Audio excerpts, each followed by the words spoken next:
All right, everyone, welcome along to another episode of Martin's World.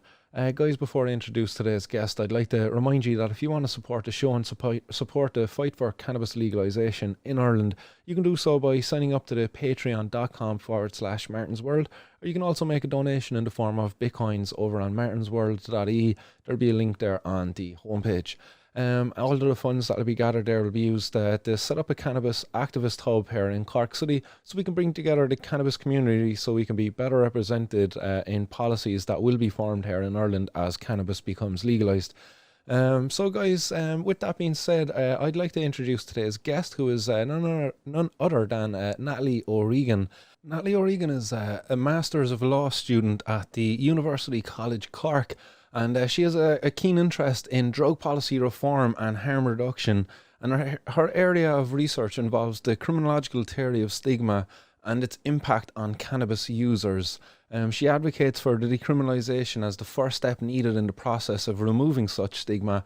And I was very interested in having a conversation with Natalie just about that because I've faced a lot of stigma in my own life regarding my own cannabis use. So, guys, without further ado, I give you Natalie O Regan. Natalie O Regan, thanks very much for taking the time this afternoon to come and join me on Martin's World.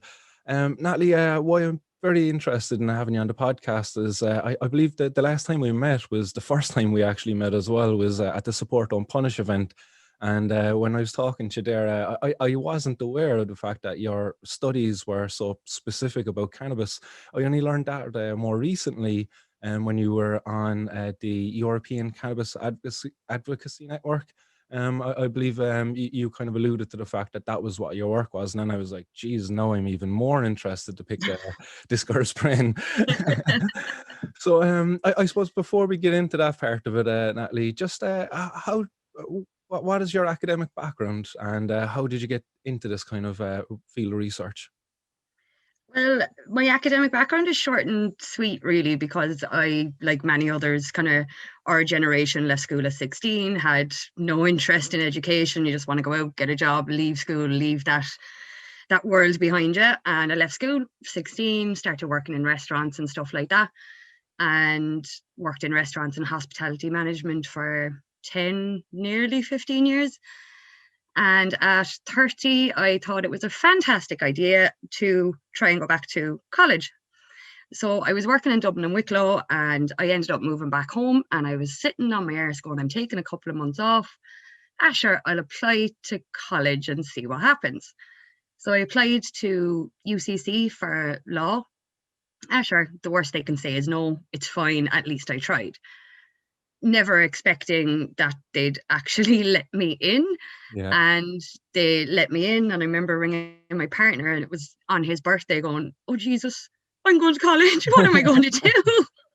At this stage, I didn't even know how to open a laptop. I didn't know anything about Microsoft Word. Like, it was pen and paper all the way. And started studying law in UCC, and I'd done my bachelor's degree in law, and I finished it. Wasn't quite ready to give up the college experience, so I stayed on for another years to do my master's degree. So we have to write a dissertation for our master's, and I was trying to think of what to write, and I have a great passion for trying to explain the law in plain English. So that was my original goal, was to try and go down that way. And I said, no, if I'm going to be stuck with something that's going to probably give me mental health issues and God knows what else for the next 18 months, 2 years, I'm going to write about something I love. And I've always been passionate about cannabis reform, which was kind of cemented more than anything else by Vera Toomey and her campaign to get medicinal cannabis for her daughter, Ava. And I said, no, I'm going to write about cannabis, but what am I going to write about? And through the jigs and the reels and many late nights and a lot of reading, I focused on the criminological theory of stigma and labeling and how that affects cannabis users, and trying to kind of marry criminology then with the actual legal application is quite hard. So I tried to bring it all together and figure out how does the law affect the stigma. Right. And then I went down many, many rabbit holes, and I ended up writing about the consequences of stigma on cannabis users and how Portugal's decriminalisation actually helped remove a lot of the stigma for drug users in general, but as well for cannabis users over there. Okay, interesting. And what was the conclusion of that study or that research? The the conclusion, well, it's only kind of small, like it would need a lot more research. Like a master's dissertation is Yeah. only 15,000 words. No, I say that only, it was a hard slog to get there. It is an area that does need a lot more research Hmm. with specific focus on cannabis, but the the Portuguese decriminalisation model has shown significant effects to removing the stigma. So for like stigmatization in accessing treatment, there Yeah. was a lot more people access treatment for cannabis use as well as other drugs. But also they were a lot more accepted into their communities. They didn't feel outcasted, they didn't feel labeled, they didn't feel stigmatized as much. Hmm. Um, and I kind of found that once the legitimate label of a criminal of criminality was removed, the public no longer felt legitimized in their stigmatization of drug users. Yeah. Interesting that you went for Portugal when looking at that. All right. I was over there more recently, and there's a lot of still illegal street dealing over there. And I was sitting down in a restaurant actually and having some food, and I was talking to the waiter, and I could see the guys going up and down the street who only a couple of minutes ago were trying to forcibly sell me stuff. And I was asking them about it, just about their opinions of these people, and they were just like, "Oh, they're filthy." It's like what they sell, it's a lot of rubbish, because they rip off tourists all the time, and they were just kind of they were very well aware of what was going on, but they still kind of was this criminality there associated with it because it still isn't something where you can walk into a store and say for a cannabis consumer to go in and openly purchase cannabis. Um, but I think Joe Glow said it well when he was over in. We had him in UCC. I believe it was in 2015 or 2014 there, and he said that was just an experiment for Portugal for Europe. And he goes, it was a successful one, but the next step in that experiment is to regulate the supply of the drugs in order to more effectively kind of address what you were talking about there, which is the stigma, but the proper access to help, because a lot of the times the stigma that's applied to these drug users, that can switch off the mechanism within them to seek out help because they don't believe that they're worth helping. You know that they're junkies, they're low lives, they're drug addicts. Like I was in court in September, and I was representing myself in court, and I was up in the witness box being grilled by the DPP, and they were asking me questions. And then the judge took it upon himself to ask me, he goes, "Are you an addict?" And he asked me in a tone of voice like that was very demeaning towards me. And I was just like, "Judge, no, I'm not an addict." I goes, "I'm a passionate advocate who believes that the prohibition of drugs is much more harmful to our society. And what you're doing is you're punishing me for standing up for my beliefs now, because there is no victim in the court." And oh, he didn't like me being able to speak up to him like that at all. Like, and he didn't even acknowledge that with a reply at all. He just kind of nodded back over to the DPP, and he was like, "Oh, no further questions at all, Your Honor." And that was it. But it's absolutely ridiculous what's going on in our court systems. Like it's a complete money racket, really. I think you shared the post there yesterday as well about the guy up in court for the two cannabis plants that they valued at €200, which was interesting. The Which is a valuation. very low valuation compared on their past reputation, shall we say. Yeah, I know it was very low reputation, our valuation. So I was blown away by what that. But the man got off with no conviction. And he had to pay money then into the charity box, and there was certain wording used there, but by the solicitor, that the sitting judge who was absent from that case, that the presiding judge was sitting in for, and that's why she said she felt like a nodding dog because she kind of had to follow this judge's way of doing things. And he said that that judge likes to swell the poor box this time of year, meaning January. It's the start of the year. Like this is the time charities are really trying to kick up, the getting money in. So it was just interesting, like that he was alluding to that, like that these cannabis users, by and large, a lot of the times, like if you're given an opportunity, no conviction, and just pay, look, a donation. That's what they call it, a donation. But they tell you how much the donation needs to be as well. Yeah.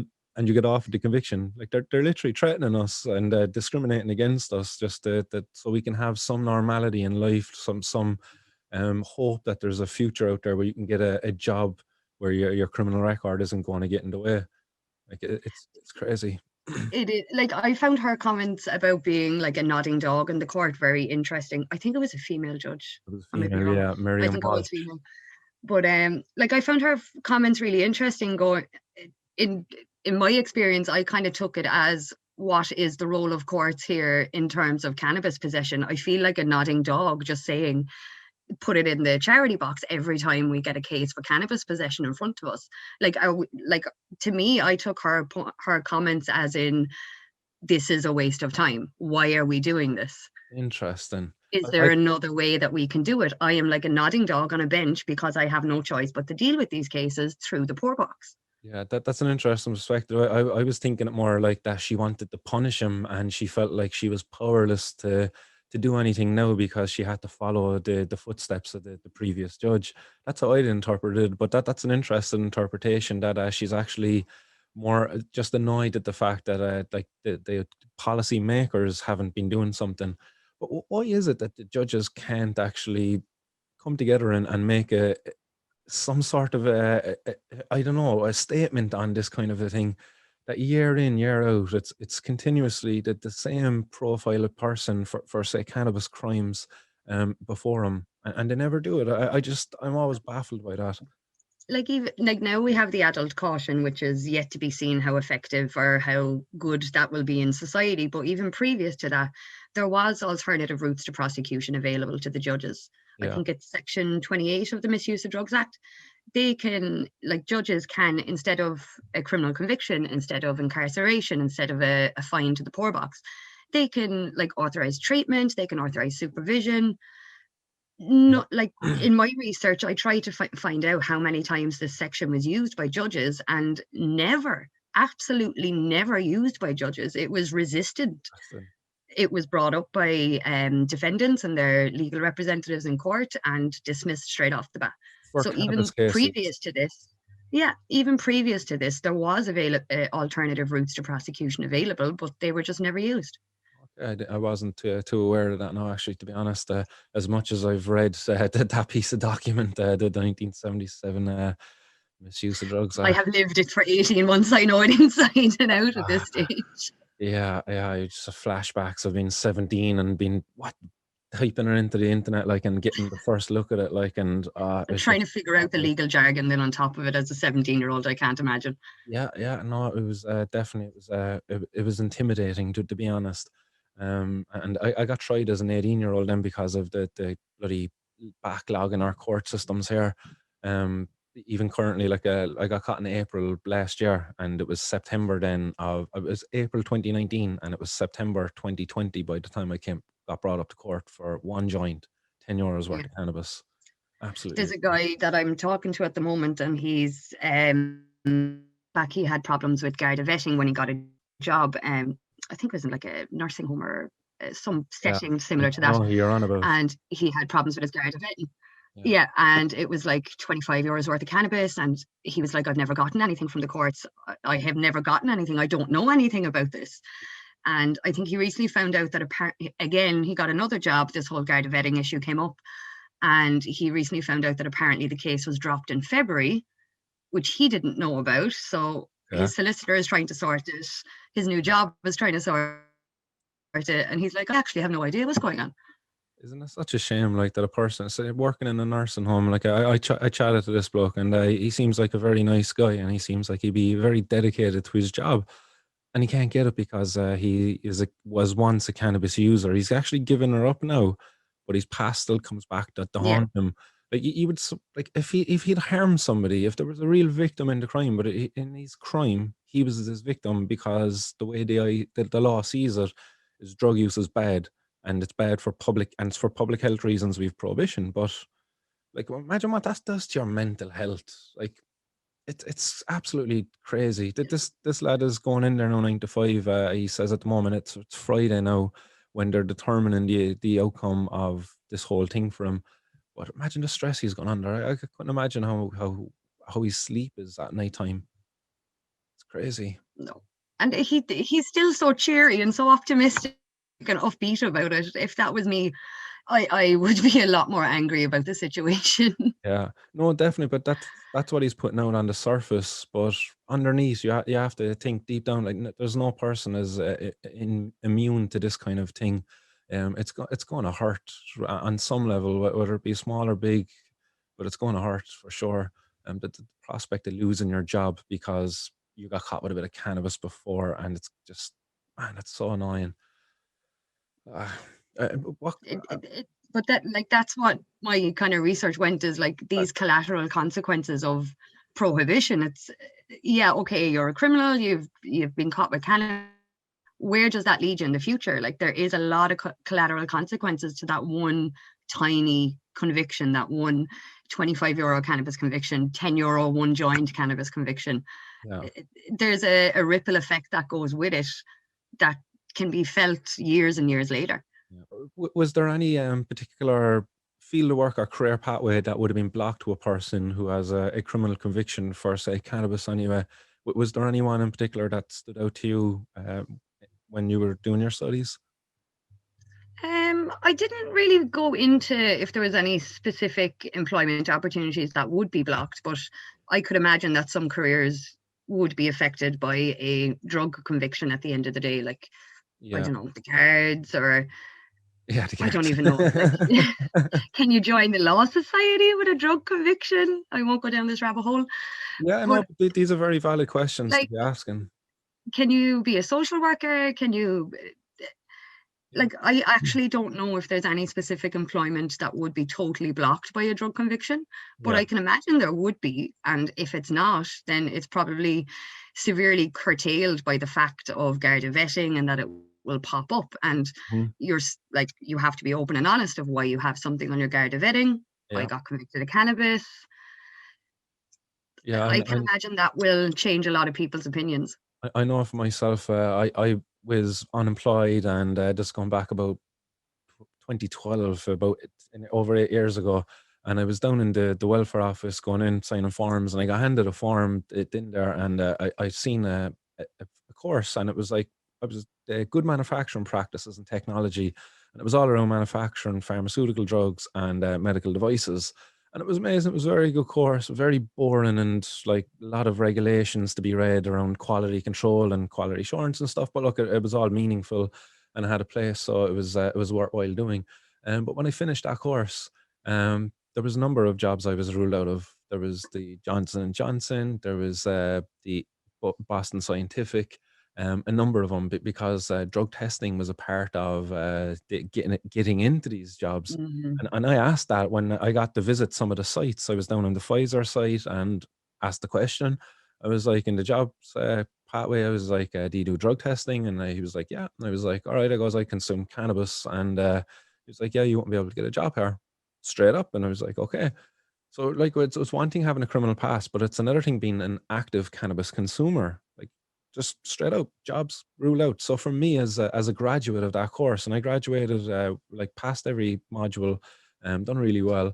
I was just like, you know what, I'm going to stick with academics. I went on and I done another 4 years of an honors degree course then in herbal science to get a better foundation to understand cannabis and the human kind of metabolisms and all of that stuff.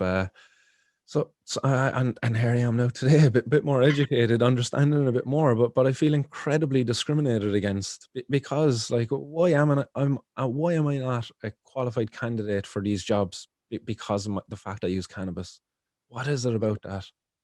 Like, even when I was doing my research, I was more going down kind of like negative attitudes and public perceptions on cannabis users.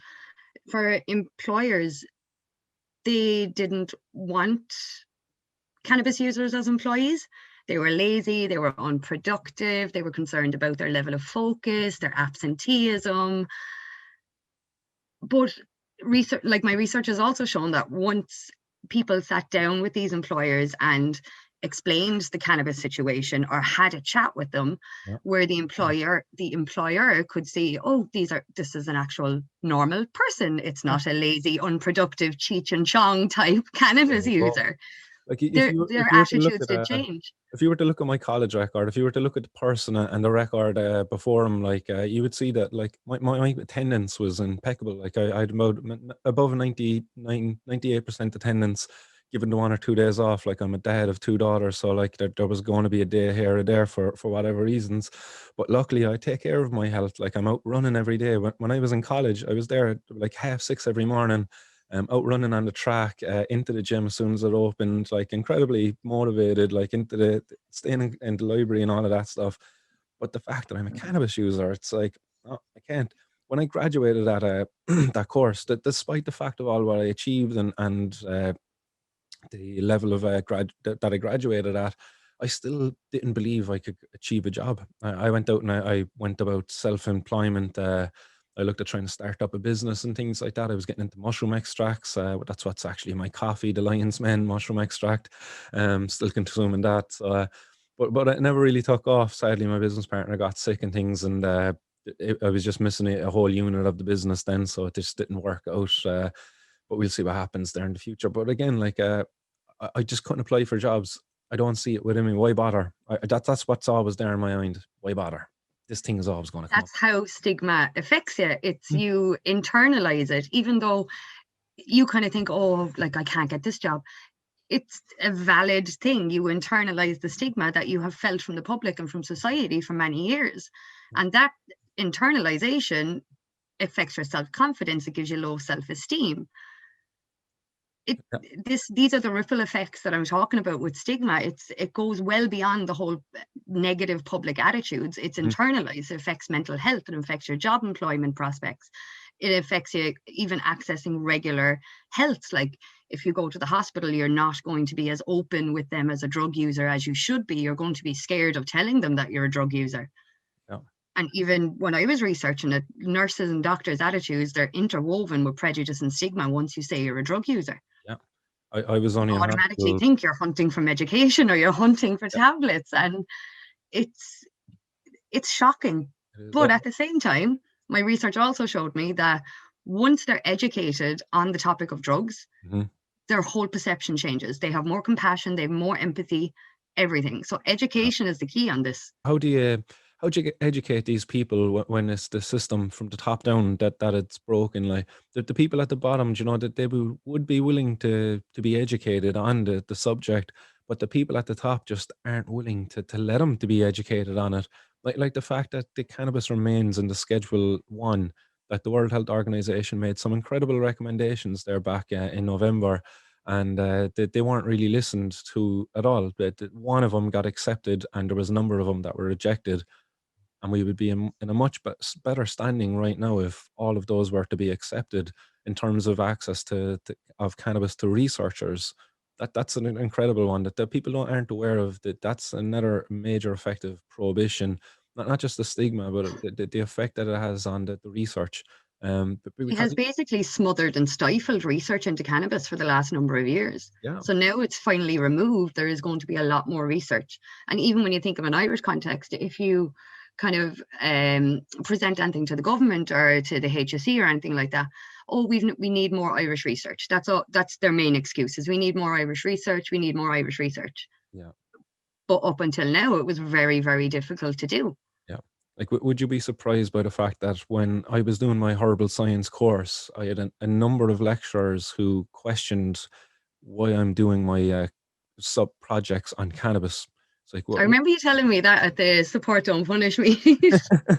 and then we heard from the top, like, oh, there's not enough Irish research to support this. And this is like, well, this is why within the academic system, there's stigma being applied by the research or the supervisors of the researchers. So if you're a researcher and you put forward a project proposal with cannabis included in there, automatically you're going to be questioned on it. And if you don't have any real strong standing, like you would fold to that pressure. Like for me, I didn't. In my final year project, I sadly I did. I ended up doing it on bloody dandelions. Yeah, I know, and I wanted to do it on the products, CBD products off the shelf, and sadly it was just like not too much of an issue there around that, and they didn't want to be involved in it, so it never kind of happened. But there's Yeah. just stigma right across the board. There's still the standoff, even with academics, even with research or medicinal purposes, there's still the stigma attached. Yeah. Like, they don't want to be associated with cannabis. Oh, we can't be seen doing that. But even if you think of medical cannabis, like medical cannabis patients face an awful lot of stigma. They have to jump through hoops to get it. They have to go on a register the fact that they actually have medicinal cannabis there. That stigma does not translate to other drugs. If we think of opiate drugs, which are derived from the opium, derived from poppy, which is the exact same thing heroin is made of. Mhm. I don't know the scientific ins and outs. You probably would know a lot more of that now, Martin, than I would, but there's no stigma attached to using opium derived drugs. No.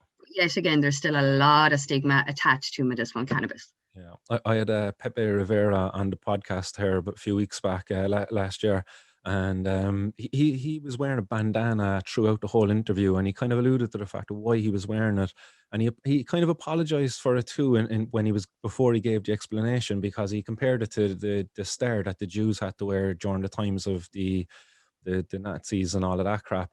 But he was saying like that cannabis consumers, or medical cannabis patients even, are like second class citizens almost within our society and the way in which they're being treated. Like say the can card now in the UK. If are you aware of what the can card is? Yeah, Yeah. excellent. So it's a card medical cannabis patients can get over there because the system is crap. They can't get a proper access, so they need these cards.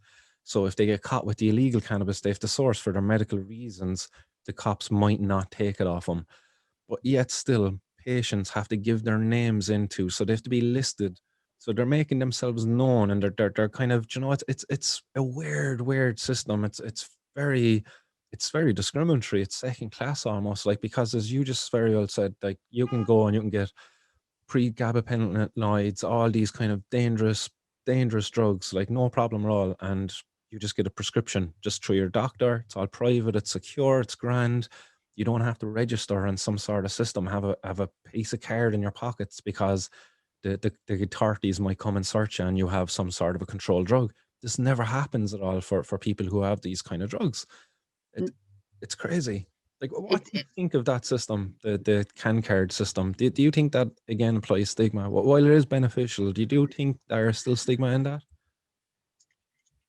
I, like in one part of me, it's good because it means that patients can access cannabis to Yeah. treat their illnesses that's needed. The UK regime, as well as Ireland, like it doesn't have enough qualifying illnesses. You need certain specific illnesses. I think the UK has a lot more than I do. Ireland would have. Well, But chronic pain is the big one. yeah, and that's not included under Ireland in Ireland's regime. Same with like multiple sclerosis Mhm. symptoms. There's only certain ones that are included. And like cannabis can go a long way to fix awful lot of illnesses. In a way, it's good because patients can access it. In a way, it's bad because you have to register, you have to log on. It's like, right, put me on the list, put me there. Now you have my name, you have my address, you know I'm a cannabis user. Mhm. Again, at the same time, it's up to the police over there whether they confiscate your drugs. If they confiscate your drugs, are you then getting prosecuted? Are you then getting criminalized? Yeah. For what? Not being able to access medicinal cannabis correctly, the way that the English government want you. Like even in Ireland, there's very few cannabis products that are actually allowed in circulation or allowed to be prescribed. Yeah. I believe it's four And we products all, currently. again, I didn't think it was four. I thought it was only two or three. It could be three but actually. You could be right. I think it's three or four. but that's not enough. Like anyone that knows cannabis knows that different strains, different levels of THC versus CBD, they all work differently to every patient. Yeah. So if you're translating, does medicinal cannabis, the oil form, or buy your flower off of a street dealer? Do you know what's in it? Do you know the THC? like any smart patient would rather grow their own, so they know what they're growing, they know what they have, they know it's not contaminated with pesticides and God knows what else that they spray on it. Mhm. Unfortunately, they're still relying on an illegal market. Yeah, no, that is the big killer, like, and it's all because of our policymakers. They've had a number of chances, like Luke Flanagan's bill was the first bill that was before him to legalize cannabis, going back back, I think it was 2013 when he had that bill. Yeah.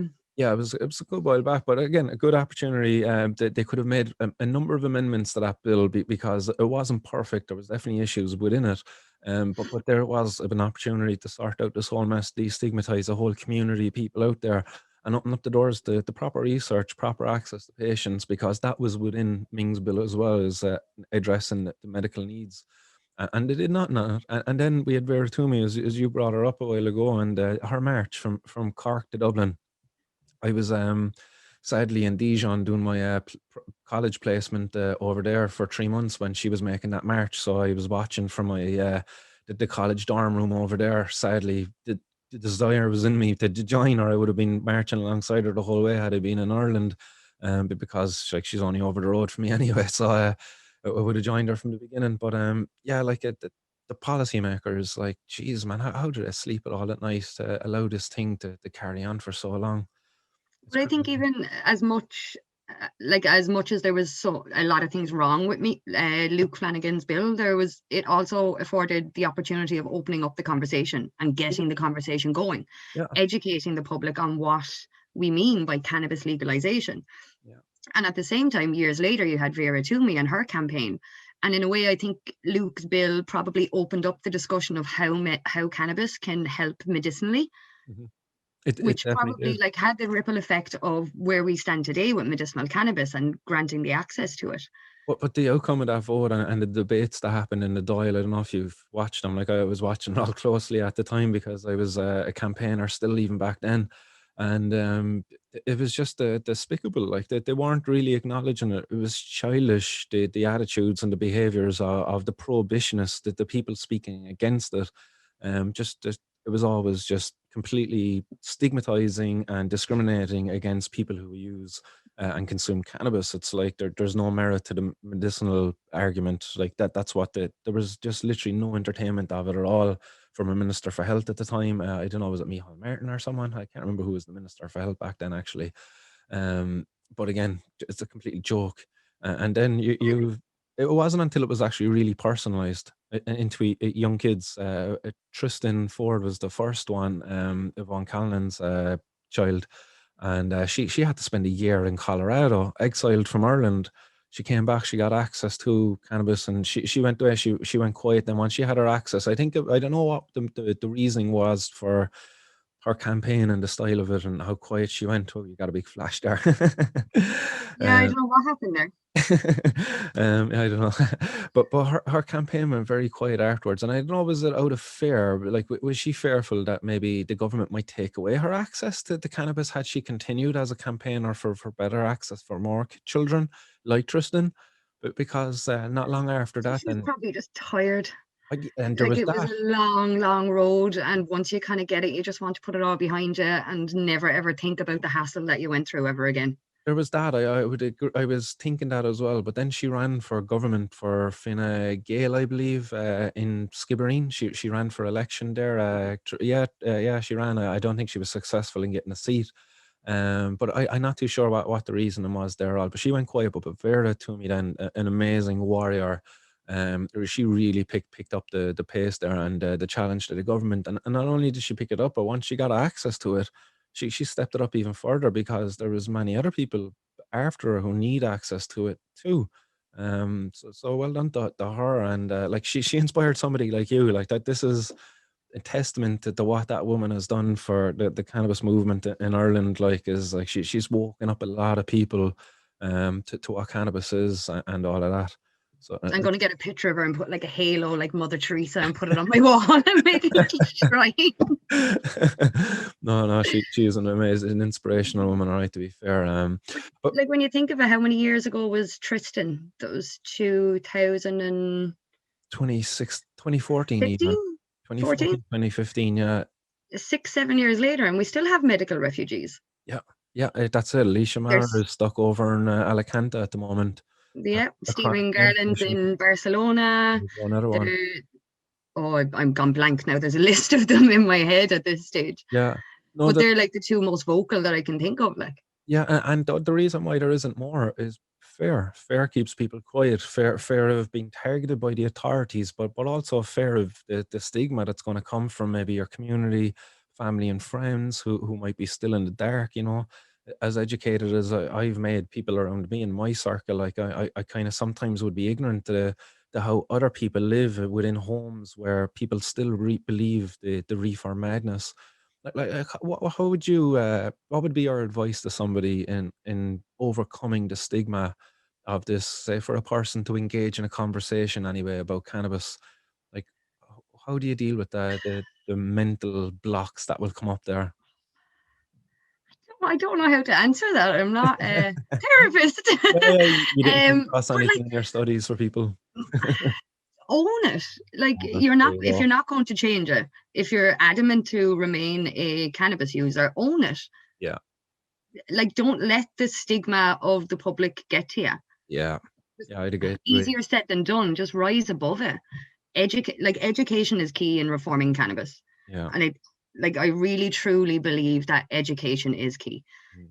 How to open the conversation, even starting a conversation about Vera and Ava and medicinal cannabis, or showing a video of how medicinal cannabis can stop the effects of Parkinson's within a couple of seconds. Yeah, That opens up a whole conversation. yeah, Don't open up a conversation of like prosecutions and legalization and like drugs or cannabis is deadly, it's not bad. You have to kind of dip your toe in the water, show them the good bits of it first before you acknowledge any of the bad bits that are there and before expanding the conversation. yeah. Interesting. Yeah, yeah. It's a difficult one, all right, to kind of not come off as a bit of a loon bag when you start talking about the benefits of cannabis, because there's so many symptoms that could benefit from cannabis access that when you start going on about it, people will go, "Hey, there's no plant that can do this much stuff. Like, really, is there?" And it's very hard to believe. There is. Yeah, no, Yeah. it's incredible Like, what we can I've do. gotten so many of my friends to start using CBD oil and CBD drops for stress around exams, anxiety, pain, discomfort, insomnia, sleep. Like, I kind of treat CBD oil as almost like, remember Rescue Remedy? Yeah, Like, that's the way I think of CBD. It's perfect for everything. yeah. And it can be used for a lot more than that as well. But even the amount of friends that I've convinced to try CBD and they now go, oh my God, that's amazing. Yeah, yeah. It's Like, that crazy. little thing is changing the conversation. And these would be people that would have never smoked a joint, would never have smoked cannabis in their life, would never even think of using cannabis. I still And meet now people. they're starting to use CBD. I still meet people who when I recommend the CBD products to them and stuff, and they're just like, "But will it get me high? Oh, gee, will it get me high? Will I be stoned? And can I still drive after it now?" And oh, it's hard. Like it's just overwhelming for them. And I'm just like, no, no, it's just going to be like it's no different from say, chamomile tea almost. You know, chamomile tea could be quite relaxing and almost sedating in the right environment, the right atmosphere. Um, and CBD, it's just maybe a step up from a chamomile tea. It's just that little bit more beneficial and a bit more stronger a medicine because there's just so many compounds within it that just work in a synergistic way to kind of enhance the effects and enhance the way in which they move around the body. Like when I was learning about it in the herbal science course, it was just blowing my mind the complexity that's held within the plant, like all the compounds and the way in which they work then within our body. Like one compound, I believe it's myrcene, it's a terpene, and that can help the transition of some of these kind of cannabinoids like around the body and in particular up around the blood brain barrier. That there seems to be a bit more of an enhanced effect up around the brain when there's more myrcene included in the cannabis. Like there's just so much to be learned. Oh, it was crazy. I would love to just stay there. I'm going back now to college to do a master's in the bioanalytical chemistry.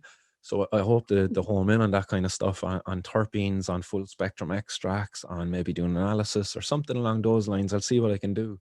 Fabulous. Yeah, and I really look forward to it. That's going to be in UCC. I'll have my foot in the door.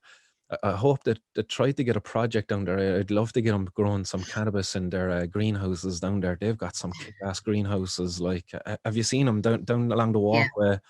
Kick-ass, like. fabulous. Like I have a project in my mind where we could grow a load of cannabis in there, do extracts within the college with the students, have it analyzed again by the students, and have patients come in and benefit then from free access to cannabis extracts, and have more students come and work with those patients and record the benefits, and do it in a way which is anonymous to the patients, where they don't have to bloody register with some private company who's going to gather their data and use it for their capitalistic benefits, and instead maybe have some public body like our UCC, where it's owned by the government in certain respects, like, and it's a project by the people.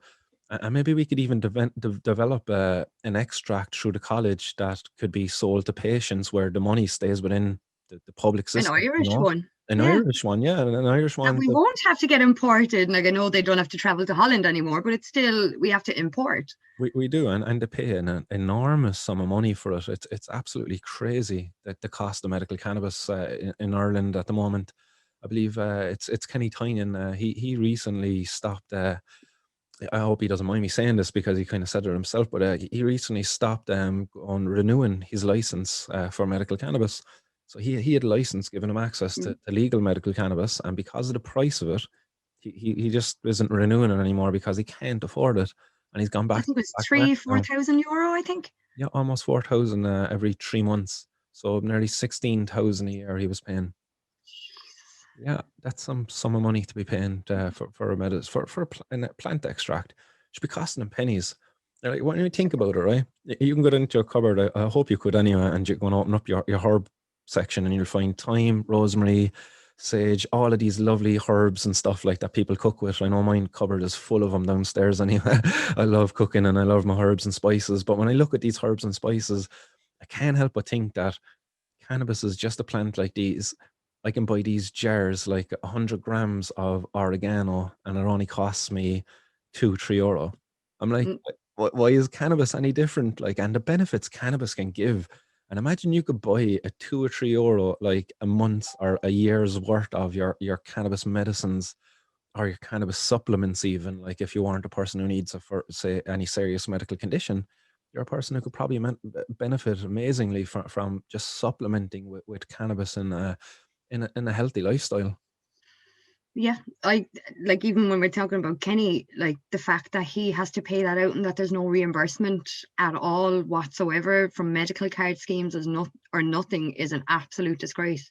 Yeah. Like, anybody that will be on the like a lower economic income, or they won't be able to afford medicine that can help and change their lives. Yeah. And like, that's one thing about medicinal cannabis, it does need to be incorporated under the medical card scheme. Yeah. It definitely does, and until it gets recognized as a medicine, they say that's what's keeping it out of there. It's not an approved medicine, so that's the biggest barrier to it currently. It's very interesting as well that there's herbalists in Ireland. So if you're a person who takes care of your health in that kind of a manner, where you don't really go to the pharmaceuticals, you can go to a herbalist in Ireland, and there's a Herbalist Society of Ireland. I'm not too sure about what I think that's the name of the association, but they're absent from this argument on cannabis. They're the guys most equipped in understanding herbal medicines, herbal remedies, extracts, tinctures, and really complex kind of systems within the human body. And the guys are absent. Like, do you think that that's stigma that keeps them out of this?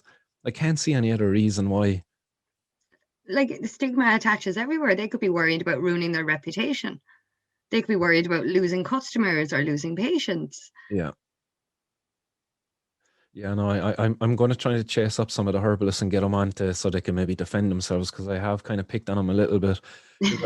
I was Fair is fair. Give them a voice. I will certainly, because I do I love the work that they do, in fairness, because I was going to venture down that pathway myself once my kind of business thing failed out, but it's another 2-year course I have to do to become a qualified herbalist in Ireland, so I could actually work with people similar to a GP would work with people.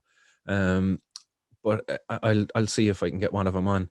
But I do believe it's stigma. I met one of them. She was my lecturer in college, and she loved mullen verbascum, which is mullen. It's just another type of kind of herb, and she was very interested in the antimicrobial properties of it. And I was like trying to explain to her. I was like, oh, Mullen. I was like, but I have the same passion for cannabis. And she was like, oh yeah, but cannabis. She was like, there's just too much. It's just too much what she said, ickiness. That was her wording, ickiness around cannabis. She said like the go. Yeah, exactly. Like this is a fucking academic. She was doing her PhD. She was my lecturer. Like she was like supervisor, yearhead, and things. Like she was overseer of us. And this was the crap I was giving off her ickiness. I'm just like, Like, do herbalists study about cannabis in their course? I we had a herbalist come in and give a talk to us, and she was talking away, and I put up my hand, and I was just like, look, what do you believe about cannabis? And I was like, an herbalist position to work with it. I goes, because I believe it's a great tool for herbalists to have access to, for patients. And her thing was, she said the word stigma herself. She goes, there's just too much stigma, and I can't remember what else she said there around cannabis, that she didn't even want to get into it. She goes, she was rather insulted that I would even ask her the question, but because she was presenting in front of the class. There was a room of us there. She was based in Waterford or Galway. I'm not going to name and shame her now, because I don't want to be making enemies myself. But well, she might know who she is anyway. I don't think she'll ever be listening to this podcast either. But you know what really pissed me off about her is, about 6 months later, on her Facebook page, she had a CBD course. She was doing a CBD evening where people were paying her money to come down and she could talk to them about CBD.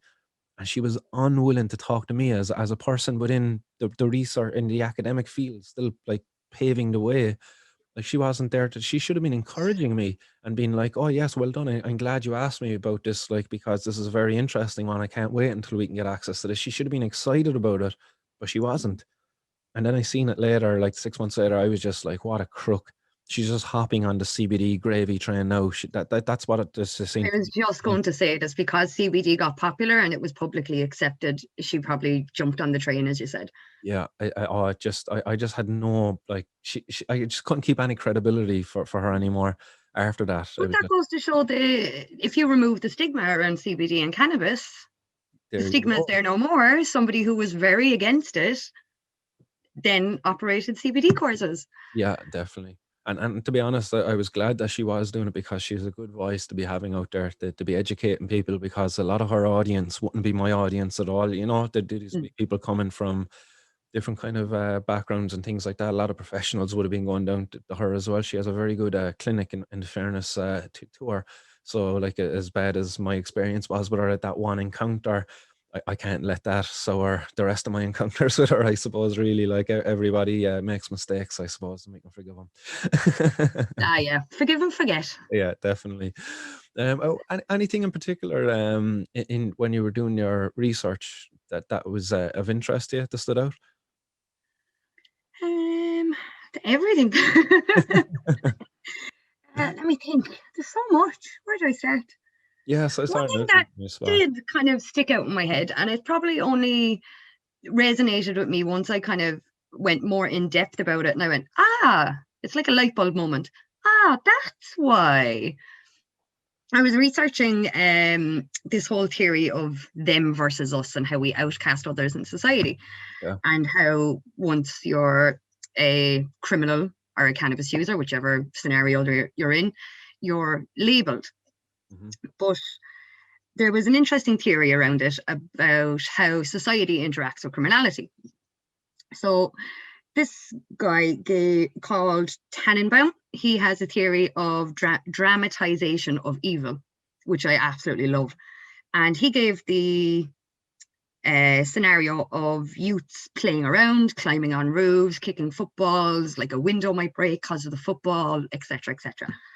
So to us, that's just kids being kids. It's playing, it's learning, it's everything. Hmm. But to the community, it's evil. It's being delinquent. So he separated the fact that, yes, you have a bad act, but that bad act can actually translate to that's a bad person. Hmm. So that theory then took me down a rabbit hole of how does that happen in society. And in my research shows, once you're criminalized, you are no longer doing a bad act, you are now a bad person. Oh, yeah. So this dramatization is illustrative in the criminal justice system. Yes, you smoked a joint, it's a bad thing to do, you're a bold boy. But then because you're made a criminal out of it, you are now a bold person. You are now a bad person. You are now labeled. That label results in stigmatization. And I think the whole dramatization of evil is the one light bulb moment that I had of going, that's how everything clicks into place. Yeah, I understand. I think I call it a blurring of the lines, really, for me as a cannabis consumer. When I was in court and being there, I was in around all these other people who were up for other crimes, much more serious crimes, robbing cars, stealing things. So I interacted with them, and I didn't ever feel like I was one of them, but I could see how easy that could be. People desire to be a part of a community. Like it's just a primal desire we all have within us. And like when you're a person who finds their way, maybe maybe 12, 13. I was taught on the podcast just in the 420 News as drug dealers as young as 12 there above in Dublin. But like when you're that young and you're not finding your click in your community and your place, like, your friends, and you find your way into drugs and that's your thing, and next you're in the courts then, and you're in with all these other criminals, and that's what they are. They're criminals because you broke the law, you're a criminal. So like the lines are now blurred. You're in there for cannabis and you haven't ever stolen anything, you haven't ever done anything else. Now you're meeting these other people and they've done that stuff, and next it's like, sure, well, I've got caught with cannabis, that's illegal, sure, why won't I just go into the shop and rob the PlayStation games I want, sure, or Me as well. yeah, I'm a criminal already. But there we that's go. like the whole court system, the whole criminal system is supposed to deter wrongdoing. Mhm. It's supposed to stop people committing a crime because they're going to be punished.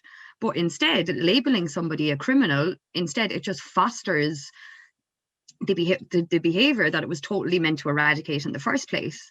Yeah. You're getting rejected from your community, rejected from your family. You're just going to go further and further into subculture of criminality. You're going to meet more criminals. Like cannabis, they always talk, oh, gateway drug, and I bloody hate that argument. Cannabis is a gateway in terms of criminality only because it's made criminal. Yeah. It's not a gateway to drug use. It's not a gateway to major crime. It's a gateway to criminality because of the stigma and the labeling attached to it. And for no other reason except that. Yeah, no, I'm 100%. When I seen that on a hands first experience, myself, we went down the dealer to get some hash. Oh, excuse me. He didn't have any hash there, and he had tablets. And I'm sure I had no interest in the tablets, but fucking my cousins did. I didn't realize this, but they ended up getting addicted to them afterwards, like, and they did pretty bad time because of that. But it was only because of the fact that we were down at the door getting hash off the fella who also had tablets, and he offered those as an alternative when he didn't have any hash at the time. As that's the gate. That's the real gateway. It was prohibition, because it was prohibition that put my cousins in front of this fella who had hash, he had coke, he had tablets, he had God only knows what. It's scary out there right now what the kids are getting exposed to with all these bloody research chemicals that are becoming available, and so cheaply as well. It's scary. It's very scary, to be honest. Like I know a lot of people from my youth and my younger days that would have been around, like smoking their few joints or whatever, and like that there was no weed, there was no hash back in the day, there was no weed in Ireland. yeah, there was Like there was no hash available, there was no nothing, but your man was like, oh, I have a couple of lines of coke, oh, I have a couple of ecstasy tablets, I have a couple of these tablets, I have a couple of that tablets. Yeah. For no, like they would have not went out looking for these drugs at all. They would have had no interest in taking these drugs, except for the fact that they had to go to a drug dealer to get hash. They didn't have any. You're offered an alternative. You're young, you're impressionable, you're going to take it. Yeah. Yeah, you don't know any better. That's the bottom line. You really don't know any better at that young age, and you're vulnerable to these people. I always compare it when I went to get alcohol as a young person. You would queue up outside the off license, maybe hang around the corner. You get an adult to go in for you. Can you go in for me? Can you go in for me? Yeah, you know the situation. I often got a situation where we would be asking for like naggins of vodka and things, and your man might come out with a 6-pack, and there might be 3 of us there or something. He's like, "There, lads, 2 bottles each," and he give us back our money and everything. He would have paid for it for us. And he goes, "If I see you down there again, I'm going to tell your sister." So he gave us our drink, but he also gave us a bit of harm reduction information for it. Like, he was kind of looking out for us. Like, there was no situation where when we were getting the hash where it's like, "Here, do you want a bit extra? Do you want to sell it to your friends? Do you want these other drugs? Would you like to sell those to your friends?" Like, that's what's created by prohibition, You regulation. sell that, then I'll give you your bit for free. Yeah, there you go. In your work, was there any kind of particular community or background that would predispose a person to be more vulnerable, to be labelled a criminal for cannabis use? Did you look at that at all? I don't think there's a specific type. Like, there's arguments of the type of people who use cannabis, but everybody and anybody uses it, from people in suits to people in Adidas tracksuits. There is no distinction. The people who end up with criminal convictions, in particular, though, did you find that maybe socioeconomics would play a part of the people who get criminalised? Maybe they can't afford to buy their way to the donation boxes and things like that. Like, discrimination and profiling, shall we say, it's well proven in police work. Like, we all know that a policeman or a guard is not going to be suspicious of a man in a suit, but he might be suspicious of a man in an Adidas tracksuit. Like, there's no point me sitting here trying to argue it that it's not demographic specific, because it obviously is. Yeah. And I think, like, especially with this adult caution system coming up, it leaves a lot to the guarded discretion. That guarded discretion can be influenced by demographics. It can be influenced by what area you're from, what your last name is, who you hang around with. So there's no point me sitting here saying that it's not going to happen, because it will happen, and it does happen. But I did find that a lot of communities, in my research anyway, a lot of communities that would be on the lower scale of society, shall we say, would be predisposed in a way to stigmatization.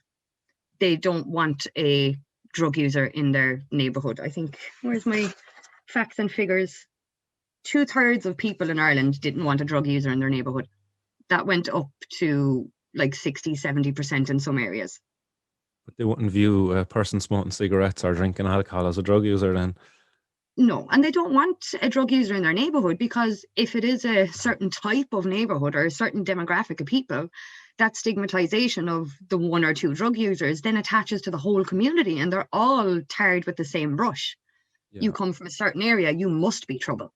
Regardless if you've done anything wrong, you're fighting an uphill battle from day one. Yeah, we have a few of those areas in Cork for sure, where you mentioned you're from there, and it's just like, oh, yeah. Let me search you. No, that too, yeah. Especially with the guards anyway. That was my own experience. I hung around up in the Glen with my cousins and stuff a lot, and like my uncle as well was he sold hash, and I believe then that because I was with my cousin, we were targeted, and I can remember one time being in the station being strip searched by 2 guards, and they straight up asked me, he was like, "Look, we know you're getting the hash off your uncle, just tell us, like, you're getting it off him, and tell us where it is, and all of this stuff." And I was just like, "Look, lads, I don't know what you're on about at all." I was like, "I'm only just back from Amsterdam, and that's where I got that from." I was like, "I brought it back with me." And I kind of wouldn't give them anything, but they put you under pressure, and like they were aware. And me and my cousin, we were only like 17 at the time. I wasn't even aware that strip search was fucking illegal. That they shouldn't have brought us back to the guard station at all. We were underage, but sadly I just wasn't educated on this stuff at all. Like, my parents should have been informed. They should have been called up to the guard station. But these guards, they just abused their powers, like straight up abused their powers. And we were victim to that as young kids. It was crazy, and they didn't mind climbing up the career ladder. And it's like, Asher, who's this young fella? He's just a scumbag from the north side there, from this bloody area, whatever. Yeah, you're bottom of the list of priorities. Like, but even when you think of cannabis users who don't smoke anymore, I've heard a few stories of them still getting targeted, stopped, searched, what have you, stopping your car. I know you had it once or twice, I'm going to annoy you. because now I think I'm going to find it every time I stop you. Good for the guards' figures and their end of year reports and everything else, but I suppose that is police work at the end of the day. Yeah, It just doesn't work in our favor in terms of cannabis. yeah, so I just don't understand that argument though. Like, they're just doing their job, and it's just when you're a human being in front of another human being, and you're trying to relate to them and explain to them, look, where's my victim? What have I done wrong? The system is bad. You know, you're a pawn within this. Like, do something. They all have the power of discretion. All Gardaí have the power of discretion. Like this argument that they're just doing their job. Like when you're at the side of the road and the guard catches you with a personal amount of cannabis, and he knows when he brings you to court that all it's going to amount to is like some sort of a slap on the wrist, a donation to the charity box. Like, why are they even bothered doing the paperwork? Why are they bothered wasting the time of the DPP, wasting the time of the courts, wasting our taxpayers' money, the free legal aid, all of this stuff? I've brought this argument up to the guards at the side of the road, and I'm just doing my job. Yeah, But like it this is costs your job. thousands and thousands to bring somebody to court, get them into court, free legal aid, everything else, as you said, for what, a couple of £100 in the poor box at the end of the day? It's costing the state more than we're giving back in a fine.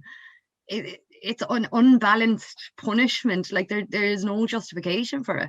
No, it doesn't. But I presume that guards, like every other business or company, will have targets that they have to meet, and if they have so many drug arrests or so many drug convictions under their belt, then they have better figures than everybody else. And yeah, that's sad though that these numbers though are people, like these are people's lives that are being affected just so these guys can reach their targets. And we had a banner at one of our Students for Sensible Drug Policy, our national conference. I believe it was in 2014 or 2015. I can't remember which year it was, but it was in NUIG, and it was a big, huge banner, and it was 250,000 drug users treated by Gardaí, because effectively, like the drug users are harming themselves. They're a victim of their own crime, and by the Gardaí criminalizing them, they're actually treating them like the Gardaí are now health professionals in certain respects. Like when they're criminalizing you, they're treating you.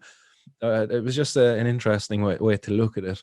That like, well, why is it that if a person uses drugs, that why can't they just go to a health professional? Why is it our Gardaí? but like, not all drug use is addiction. Not all drug use needs a medical intervention. Like 80% of the cases that came in front of the Drugs Dissuasion Commission in Portugal for cannabis were scrapped because there was no evidence of addiction, no evidence that the person needed any sort of intervention or any sort of help. John, another thing on the Portuguese one is Graham De Barro, who we kind of both know. He was talking about it. He was in the Azores Islands, I believe, and he was speaking to some of the locals about the decriminalisation, and he was like, "Oh, isn't it great? You don't get criminalised for your cannabis use now." And he was saying that a lot of the young people there still get targeted by the authorities there because they're still kind of they still take the cannabis off them. They can still fine them. You know, there's these little There's fines still that they police get. contact. Like the Yeah, policeman is your first point of contact, so you're there still you being go. criminalized from the get-go. Like, There you go. So as well as like, so while we will our pout on about the benefits of cannabis, or sorry, of decriminalisation in Portugal, that the locals there actually they don't see it that way, because like the young people still, if you're a skater, let's say, like, you know, if you're from a certain community, you know, that the authorities will still target you as a person who's likely to have drugs, cannabis, maybe, you know. So like, I always am very careful about when I talk about Portugal. I always say that, like, it's not a perfect model. There's still it's flaws not. in it. It's good. Don't get me wrong. Like the Yeah. can card, it's good, but there's flaws. It's like, Yes. why isn't there proper access? You know, if you're a heroin addict and you're registered and all of this stuff, why in Portugal can you not just go into a pharmacy and get diamorphine, which is heroin? You can go in and you can get the methadone and stuff like that, but you can't go in and get diamorphine, as far as I'm aware anyway. I don't believe that they actually give it in Portugal. I was But actually reading somewhere, I read that somewhere, that some country were going to try and give out diamorphine through their pharmacies.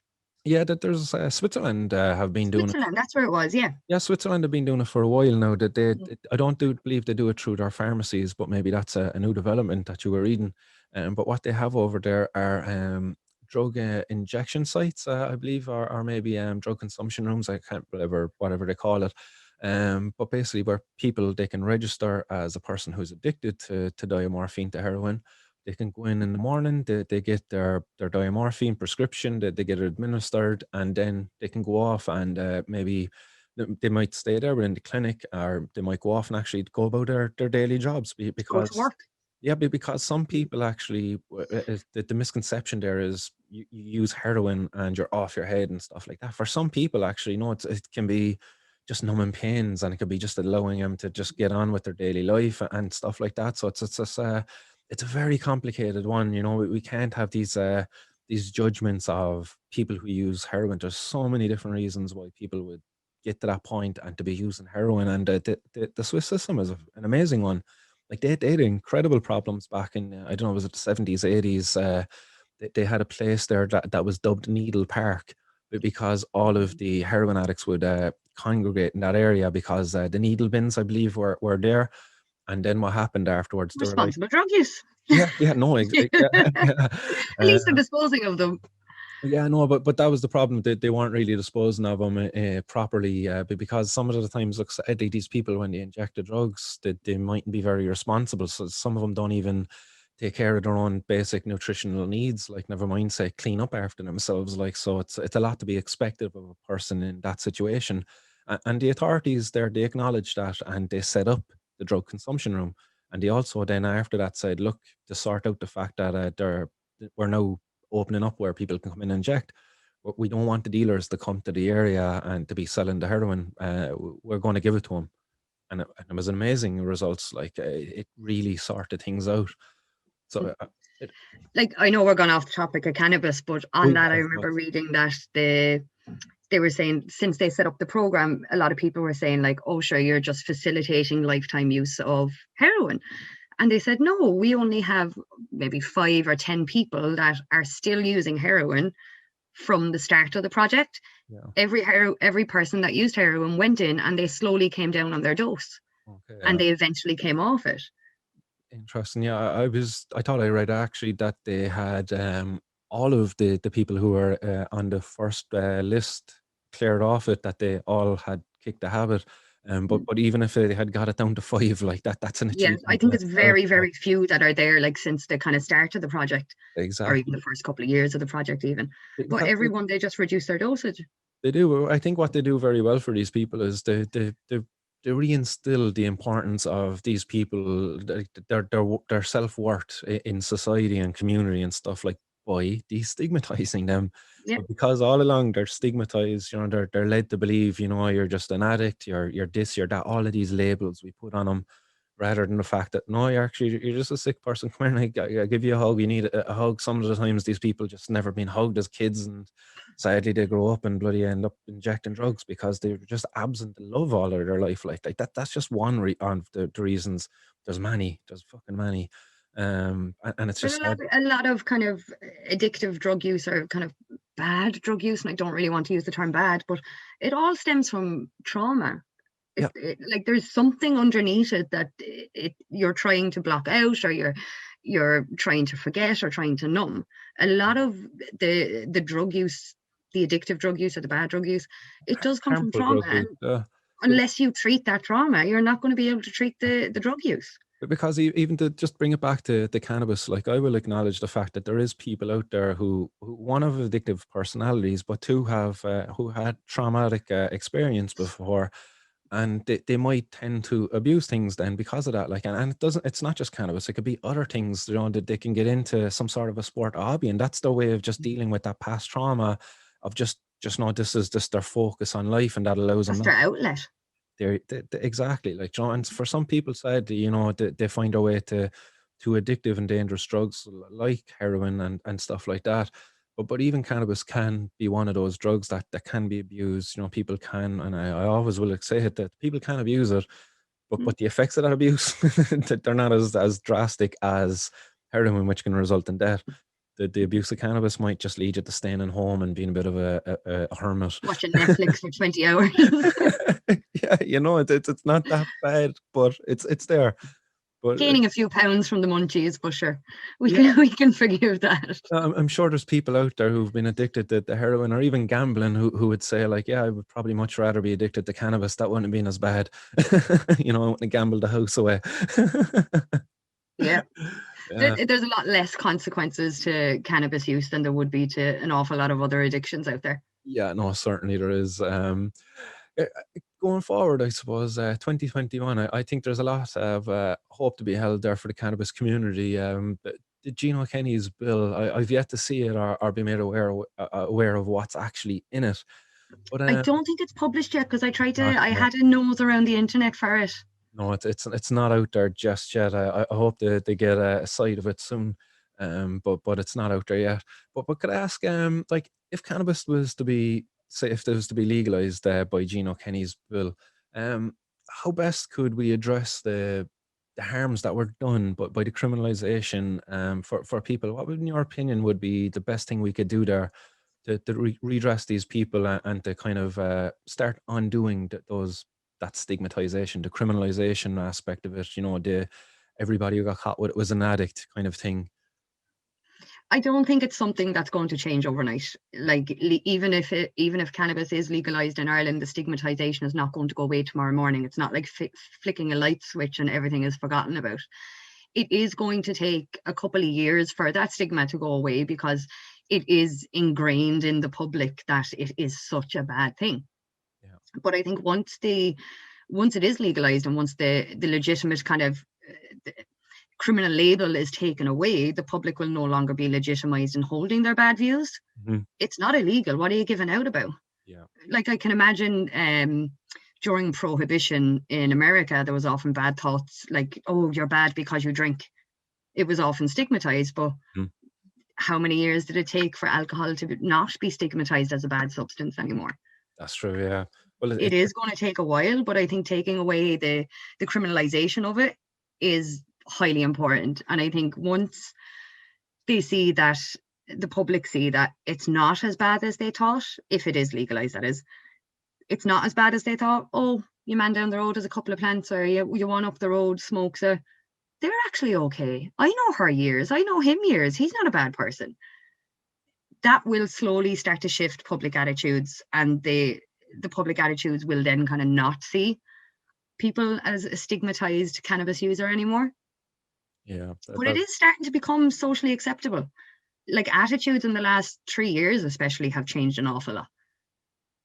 Yeah, no, thanks to people like Vera Toomey coming out and Kenny Tynan and all of the other campaigners, Alicia Maher, you know, that they're really helping it. And it's kind of really sad in one way that it's the patients who have to be the people out there that to normalize this. And like even my own campaign all along, when I started getting criminalized, I was trying to just use my own personal experience, as people should in society and in democracy, use your personal experience to help improve society. So people don't have to follow in the footpaths or footsteps of yourself and go through the same harm and, you know, mental torture and all of that.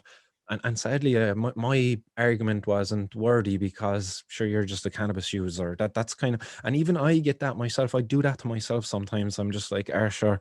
I put like Vera Toomey, I put Alicia, and I put all these patients on a pedestal, you know, and I use them as people to argue for, and I kind of dismiss my own argument. But like it's very valid too, because like my own use of cannabis brought benefit to my life and enabled me to live a better quality of life. It never was a detriment to my quality of life until I got caught with it.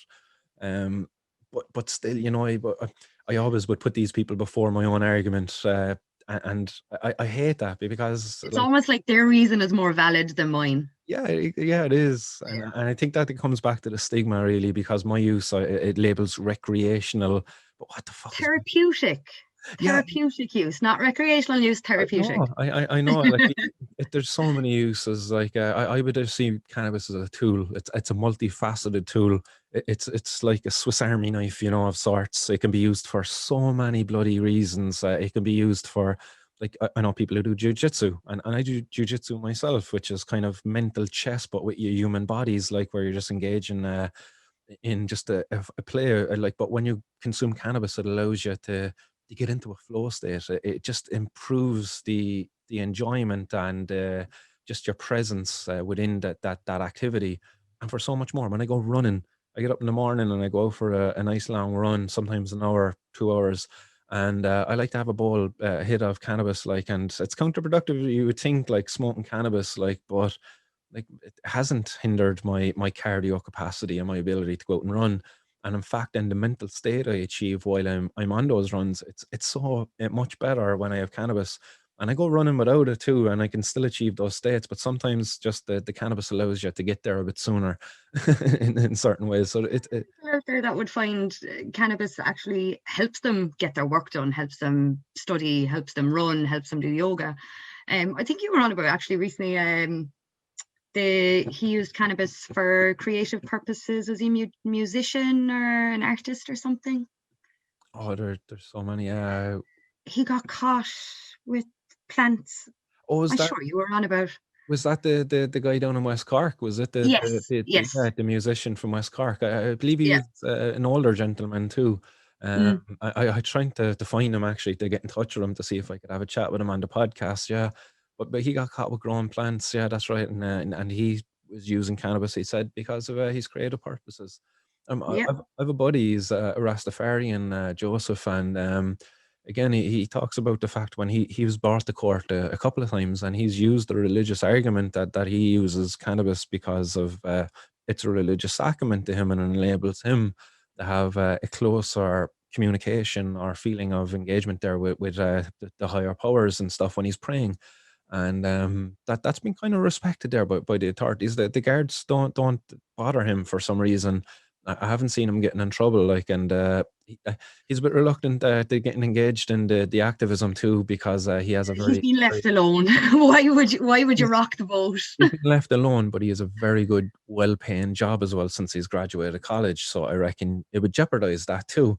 Despite the fact he's an amazing worker, he's impeccable. Like, his dedication to his job, like, what a man! Like, he is top level. Like, I would highly recommend him. He's an engineer, and like, an amazing guy. Like, he would not let you down. Like, if he has a job to do, committed. Um, but he loves cannabis use too. Like, he would probably smoke before work, after work, during work, maybe.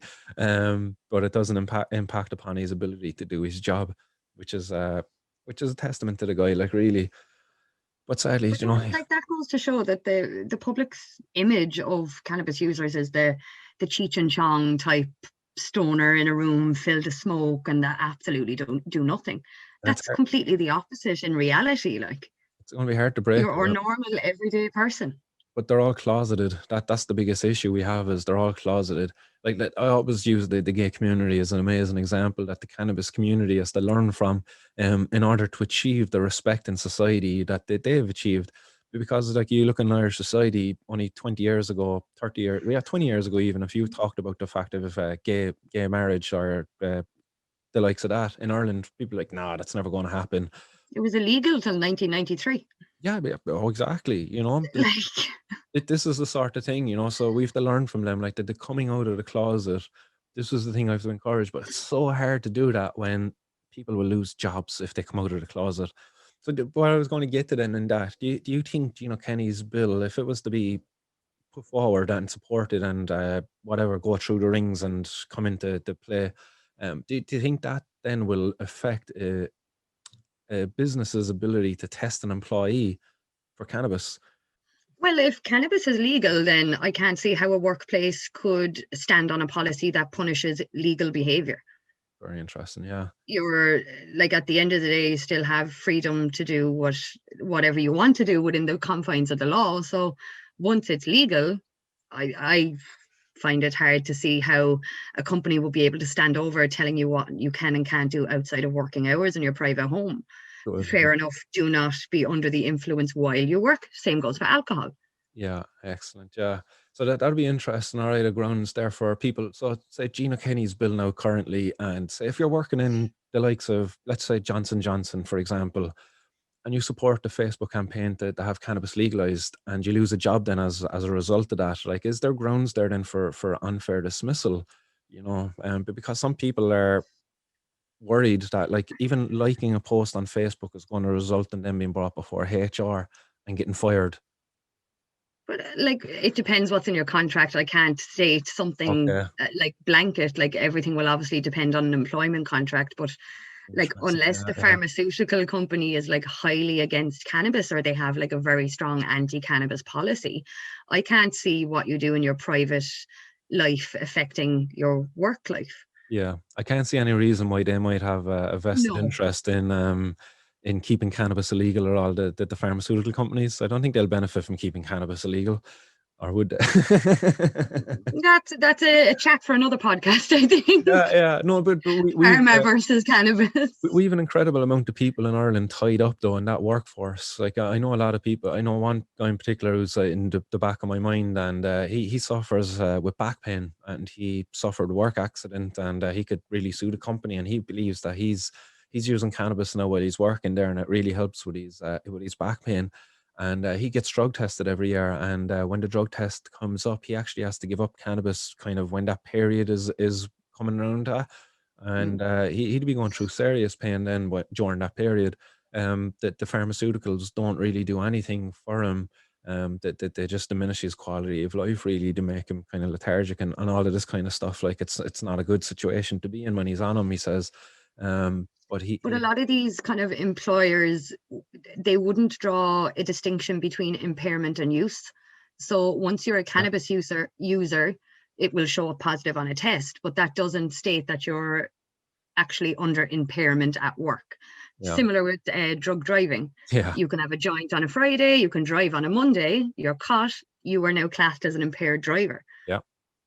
Well, no, actually, they make the distinctions there in the law. So if you're an impaired driver by the guard's definition of whatever an impaired driver is, you actually can get a harsher punishment. So the presence of a drug in your system is just punishment, and it's like you're under the influence. Yes, under the influence. Under Sorry, the that's the word influence. I was looking for. An impairment then is actually a step up. Like it's like the witness Where chat you're actually, swerving on the road or yeah, something, something like that. That would be impairment then. So they actually distinguish between those two things in the law, which is interesting. So they're acknowledging the fact that a person when is they that distinction actually true though? Like, if you have a joint on a Friday, as I said, you drive a car on a Monday, you're still getting done for drug driving, oh yeah, yeah, driving regardless of under impairment the level. influence. That's what they're saying, under the influence. Yeah, it's just the wording of the law. Driving under the influence is not as bad as driving it Lesser punishment more impaired. than anything. Yeah, yeah, that's it. Like it's the severity of it. Because you have to look at it, I suppose, for drunk driving now in Ireland. You could have a glass of wine or two maybe on a Saturday night, and maybe wake up really early on the Sunday morning. Maybe you have to go to the 7 o'clock mass or something, and you get bagged on the way, like you are, and just like, oh shit, I didn't even know I was over the limit. But because they've set it so small, you really could be over the limit the next morning, even for alcohol now in that regard, like. So did they make that distinction then, like, oh well, this person was just DUI. They weren't drunk driving up to me, Yeah. they weren't falling out of the car, So they make that distinction there in the law, like even for alcohol, but they do it for drug driving too. But it's crazy, like how low they've set the bar. Like Ireland is the lowest in the world, I believe. Like it's 1 nanogram per milliliter of blood of THC, and then it's like 10 for the other metabolites. But we won't get into that.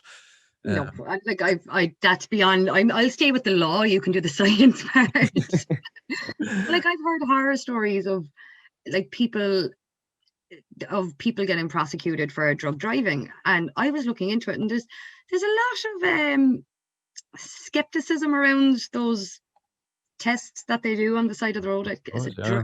Dragon, or what are they The called? Drogger, Dragger. Drogger 5000. Yeah, there's a lot of skepticism of accuracy Hmm. regarding those tests. A lot of skepticism, especially in terms of cannabis. Yeah, and even right now with the cold weather we're experiencing, that's where the legitimacy of the results really comes into play. So that's for anybody out there listening. If you've got bagged over the last week where the weather was really cold, the accuracy of those it's not valid. Below 4 degrees, I think, or something is the cutoff point. I didn't know Yeah, that now. if so they have to operate them in the back of the Jeep, so they have to keep it like in somewhat of a controlled environment.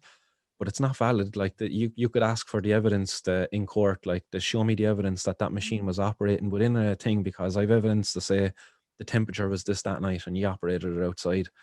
They Um, have the guidelines within they have to operate in. Like, yeah, but where you're really screwed is on the blood analysis afterwards. But but speaking of like your friend with the drug testing and with the blood testing, if you're a regular smoker, it's going to stay in your system a lot longer than somebody that randomly had a joint on a Friday. That's right. Yeah. So if you're a regular smoker, you have your joint or two every night, or you have a bit of cannabis every night, it's going to it can stay in your system up to 6 weeks. Yeah. Yeah. Up to 3 months. Like, Some people, depending on your level of activity and your metabolism. yeah, it's scary. You can be punished for something weeks later. Yeah, yeah, no, and in terms of having it in your body, there was a story I can remember reading back in 2017, and it's still, that's how impacted I was by it. But it was a DJ, a British DJ, who had been home for Christmas time, and he'd been, like, he said that he was in the presence of somebody who had been smoking cannabis. But when he arrived back, I think it was to the United Arab Emirates, Dubai, maybe somewhere like that, or can't remember, one of those countries anyway. And they'd done him for having cannabis in his system, like yeah, for having cannabis in his system. He got done for it. It was crazy. I can remember reading it. Maybe there would have been something there in light of some action, like he might have had something before, but it was over the amount that was in his system. It was crazy, like that was that bad. Yeah, like I've heard of horror stories of people testing positive for cannabis on the side of the road with the drug testing, who have literally just been around cannabis, who hasn't consumed, who've just been in a room with cannabis smokers. They go, they get their blood test, there's nothing in their blood. Yeah. It's just purely, it shows up in the saliva because they've been in the presence of cannabis users. Mm-hmm. No, it's crazy to think. Yeah.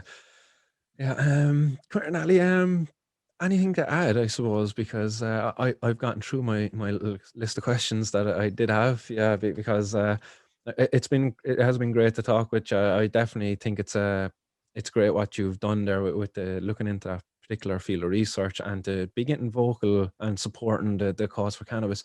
Actually, one question I do have for you is I know you use CBD and stuff, and it's okay if you don't want to answer this question at all, but what's your own experience with cannabis or marijuana? Like a lot of people in Ireland, like I used it when I was younger, Mhm. teenage years. I've never had a bad experience on it. Like I've never. A couple of my friends, they'd still smoke it. They'd still. I have nothing against it. Work away, puff around me. I have no problems with it. I never had a bad experience with it. Like I'm talking back in the day where you'd have your three Rizlas and they're all trying to hide from the rain under a jacket, trying to burn your hat in the wind. Old days. Happy days. But like I have no problem with it. I've never ever seen a bad side effect or a bad thing happen from cannabis. I've never seen people fight with cannabis. I have never seen people getting angry with cannabis. Like cannabis compared to alcohol. Oh, It yeah. drives me mad. It absolutely drives me mad when you think of the societal consequences that come from alcohol compared to what comes from cannabis. And it's 2021 and we're still fighting for legalization and access.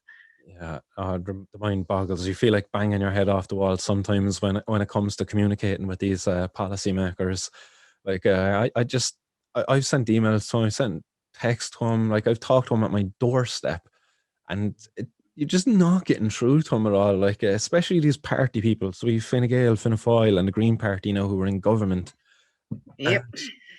They're just like stone walls when it comes to drug policy. You're not getting anything past them. Like even the Green Party did a good piece of did a good. I wouldn't say they did an okay drug policy document, especially when it They came were to trying at least. they were trying at least, but I Yeah. think that it was all just for show.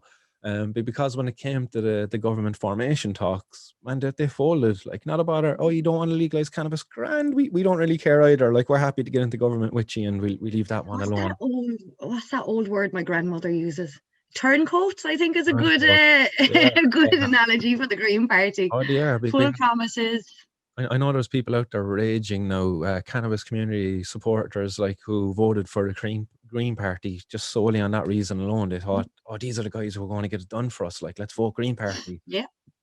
Man, what betrayers I know so they many are. people who voted for them purely on their stance of cannabis Yeah, and their promise of a citizens' assembly.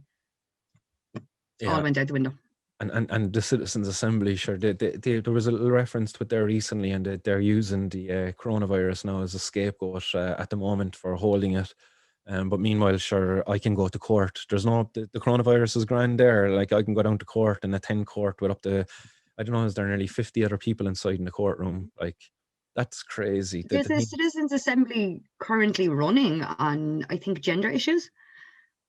So that's they right. are still running a citizens' assembly. So COVID is not an excuse. That's right. Actually, I was reading about that. I believe they've finished that now. In certain They've respects, done a anyway. majority over Zoom and everything else. They've done it all over Zoom and everything. Exactly. Like, so they were able So to do it for this, and a very.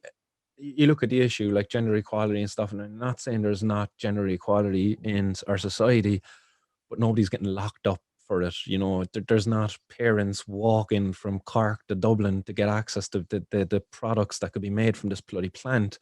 And where's the urgency? Like, there's no urgency from these guys. Like, really, did gender equality? And again, I'm not trying to downplay gender equality. I'm not saying there's not. I'm just saying, why can they do one and not the other? Like, you know, yeah, it's what's going on out there. You can't help but to get conspiratorial about it, really. Like, and think there's some vested interests out there at play. You know, oh, Greece. I've been down many rabbit holes. Oh, you don't blame people, really, though. Like, you know, thinking that big pharma is paying our government to keep it illegal or something. You know, there is people who really do believe that the pharma are out there and actively working against this. I don't think there is any real active thing. I think it's just the way in which things fell into place over the years.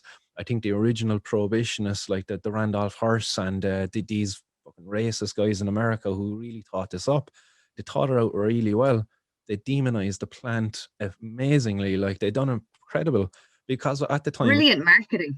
When you think amazing. of it, marketing and sales, fantastic. Yeah, because when you look at it, like, in order to effectively stigmatize cannabis at the time, they needed to relabel it, and how they done it was marijuana, and that was it. That now it was this new thing, because at the time, in a lot of people's cupboards, medicine cabinets, they had cannabis medicines still laying around, and by calling it marijuana, they were able to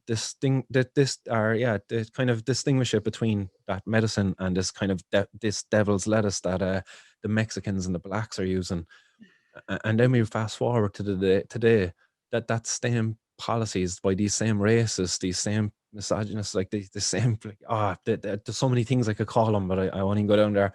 But it's still in place, and it's still being supported by these same brain dead bloody politicians, like, where they're just not supporting the arguments that prohibition is it's a menace in our society. It's creating the Hutches, the Kinahans, like the guys who killed Veronica Guerin, like that John Gilligan's of Ireland. They wouldn't have existed if it wasn't for drug prohibition. I completely agree. And like, even with decriminalisation, it's not a solve all solution. You're still relying on a criminal market. So you're still giving money to criminals. Like, if you look across the water to America, the amount of money that was made in 2020 in the cannabis markets, Yeah, like, I think it was Arizona or something alone had like $1 billion in 2020. Two major cannabis companies in Canada merged in like $1 billion deal. yeah, There is a lot of money to be made in cannabis.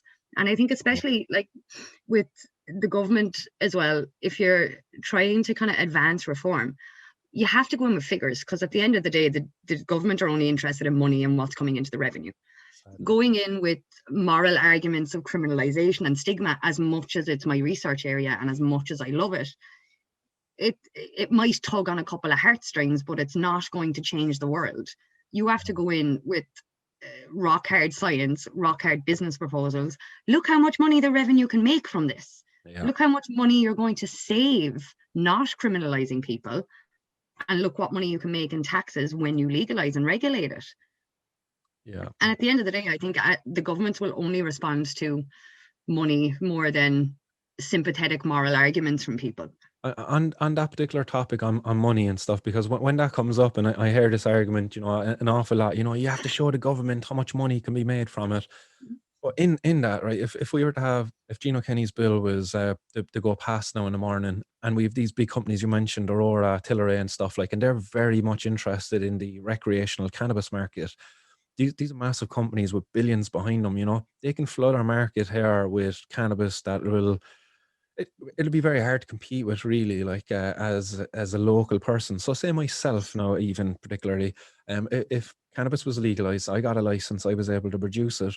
How in the hell can I compete with the likes of Tilray, with Aurora, who have billions now behind them? And I'm coming at it as a person who, I've been an activist all my time. I've spent most of my time kind of just involved in campaigning activism. I haven't built up a big, massive pool of money behind me that I can just invest into a business as such. So we're really on the back foot. So how would you feel if policy it was made in a way to address that, that they give an advantage there to people like myself and other people who have been criminalized for their cannabis use to be the main players within the Irish industry, to support the Irish, the indigenous kind of people who would set up these organizations or businesses.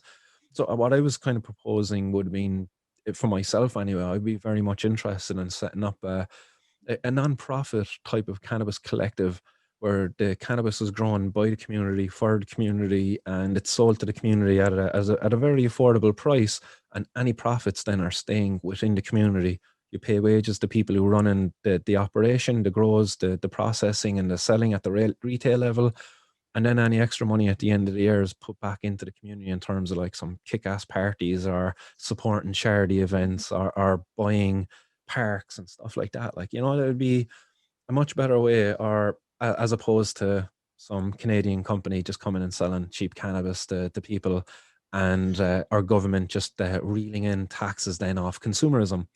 Because I think that would be like when we go from one health policy, prohibition, which is terrible for public health, and then we legalize it. I think it would be terrible for public health if it's legalized for profit reasons. Like if profit is the motive, in order to drive up profit, you have to drive up consumerism essentially, because you don't have profit if you don't have consumers. And I think that's going to be if that's the main motivator of our government, sadly, I think our policies then are going to be not good for the community. It'll be almost like what happened in Canada almost. In Canada, they made a mess of it. They cut out the grassroots community. So if you were a grower in Canada when it was illegal, when it was made legal, it was next to impossible for you to get a license to grow and to sell to the people who you were growing and selling to all along. So therefore, you just stayed illegal and you just retained your business. I interviewed Dana Larson, who operates an illegal cannabis dispensary in Canada, because it's just easier to operate in the illegal environment, and it's so difficult to actually get a legal dispensary over there. So it's a real mess, but it was profit that motivated them over there, and it was big business that pushed the policies that shaped the industry, and it made a complete mess of it. So it's like there's a couple of ways that you can approach it. Like in certain states in America, when it was first made legal and they needed to open shops and they needed people to grow it and to sell it, I can't remember the name of the state, but there's one or two states that went, who else knows how to grow, cultivate, sell cannabis better than the people who we have convicted? Yeah, the guys in prison. So they kind of done a project of, right, let's get the people who we convicted of cultivation and sale and supply of cannabis, get them involved, give them a license, let them sell it, because at this stage, it was in the early days, they're the only ones with any sort of expertise for this. Yeah. And so far it worked out well. I've watched a couple of kind of YouTube interviews of people saying, like, it completely changed my life. I was no longer a criminal. I was now accepted into the community. I had a job. I had my own business. I can then employ ex-convicts, give them a job, give them another chance. It's interesting, like, actually. They develop interesting skills as in the life as a drug dealer, and I've talked to many in my time, and when I tried to transfer their skills that they've done in that illegal job over to the real world, they're blown away. They're like, what do you mean I know stock management? What do you mean I know how to mark up prices and stuff? Like, what do you mean? I'm just like, what you do? That's exactly what you're doing. Like, yeah. So they're blown away by this kind of thinking, because again, the stigma, they can't relate to that kind of thing because what they're doing is dingy, it's dark, it's illegal, and they can't transfer those skills over there, but they do have them. Like, and it's again education, like, and an acceptance then, and giving them a place in our society will really help them. Like another argument as well would be like getting pharmaceutical companies involved versus something like what you were saying, like local grown, locally sourced, money back into the local community. I don't see anything wrong with big business versus small business. At the end of the day, it's like Tesco's versus a farmer's market. Yeah. if you're going to make a responsible choice, you're going to make the right choice. And I think especially with cannabis users, especially Irish cannabis users, they would rather buy local, shop local, support local, Yep. than walk into Tesco's and buy cannabis from whatever dispensary. Like the Irish cannabis advocates have fought for so long for it. I think they would rather go to the small local supplier than they would be going to the big multinational corporations. Yeah. But at the same time, I don't think you can totally discount, like take away pharmaceutical companies' involvement in it either. Mm-hmm. Because at the end of the day, they're the ones with money. They're the ones that are going to do the research. They're the ones that are going to invest in the next generation, or the next research, the next investment opportunities. Yeah. Small local businesses won't have that monetary backing in order for them to move the cannabis forward and to discover what else can be done with cannabis. Yeah, no, you're right. There's a lot of money there certainly, but behind these pharmaceutical companies, and that gives them a lot of power. That could be used in many beneficial ways, and nefarious too, I suppose. But again, it's us, the people, like, and the people there with that are shaping policies that then can help guide the hand of these pharmaceutical companies. Because as badly as I might speak of them at times, they're certainly beneficial to have, that they're not evil as such, really. Like, well, profit does motivate them, and that can lead to some bad decisions at times. Like, that they're still at the core, that they're producing medicine, that they want to help people, and profit is there as well, obviously. But yeah, they should play a role certainly within this. But still, it'll be interesting to see then, like, how policies are shaped. Say, like, let's say for licenses, if just for example, the cost, that'll be a major barrier there. Because in Canada, that was the big barrier over there, that cut out then the small local, the farmers market type of stuff. Yeah. Obviously, if you have people up there then talking about regulations and controlling this, the idea of, like, people just being able to grow their own cannabis to some people is horrifying. Like, that's the stuff in nightmares. You mean anybody could just grow it? You mean anywhere? Like, oh my God, like, that's horrifying for some people. Mm. But again, like, that to keep that to keep that story going would be in the benefit of people who want to make profits. Because if you're wanting to sell cannabis to people, well, if they can grow it, sure, you can't really sell that much to them. So that again, that's another motive why we Yeah. trying to keep profit out of it, because that then will take away our rights to grow it. Imagine if somebody could tell you, like, you can't grow tomatoes. Like, that'd But be bang out there of is order. that distinction in, like, a lot of people would be for legalize, educate, regulate. Yeah. And to regulate it, you need your lab testing, the levels of THC, levels of CBD, etc., to sell it, quality control, food safety, etc. If you're going to grow it at home, you don't have that quality control testing. I'm all for right to grow. I completely think that everybody should have the right to grow a bloody plant. But you don't have the quality testing, the quality control. Yeah. What I, if I'm somebody glad you fecked it brought up that and up, though. sold it? Yeah, no, I'm glad you brought this up, because this again, where the kind of community collectives would come in, is within the community you could probably fund or establish the testing facilities there. Or again, this is again where the government could come in, and this is where the government could make some money, because they can authorize and approve laboratories that to carry out this testing. A government approved laboratory that will carry out testing for X, Y, For and a Z, fee. known contaminants, known issues there that the cannabis needs to be tested for. The government could step in, where the community then doesn't have to kind of set it up themselves, and it could be done then for a small fee, and the government make a few extra bucks off it. And me as a grower then, or anybody out there as a grower, can have a facility where they can get peace of mind knowing that's government approved, it's accredited, and the results are going to be sound.